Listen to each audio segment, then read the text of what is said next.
R1 போச்சு, இனி வராது. எல்லாரும் சேர்ந்து R1க்கு ஒரு சமாதியே கட்டிட்டாங்க. நல்லா புரிஞ்சுங்க, எமா R1 வந்து யூரோப்பில் மட்டும்தான் சப்ளை இருக்காது, ரெஸ்ட் ஆஃப் த வேர்ல்டில் இருக்கும் கொஞ்சம் வருஷங்களுக்கு. இருந்தாலும் எவென்ச்சுவலி அதை ஸ்டாப் பண்ணுவாங்க. இருந்தாலும் R1 மாடலுங்கிறது வரும். இப்போ இருக்கிற கிராஸ் பிளைன் இன்ஜினோட இல்லை, இருந்தாலும் வரும். புலியாக வராது, பூனையாக வரும். மியாவ். நம்ம டேட்டோனா 660 வருதுல்ல, அந்த மாதிரி. எல்லாம் எமிஷன் பிரச்சனைப்பா, எமிஷன் பிரச்சனை. R1 போச்சு, இனி வராது. எல்லாரும் சேர்ந்து R1க்கு ஒரு சமாதியே கட்டிட்டாங்க.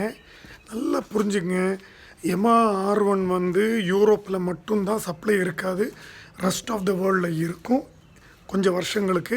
இருந்தாலும் எவென்ச்சுவலி அதை ஸ்டாப் பண்ணுவாங்க. இருந்தாலும் R1 மாடலுங்கிறது வரும். இப்போ இருக்கிற கிராஸ் பிளைன் இன்ஜினோட இல்லை, இருந்தாலும் வரும்.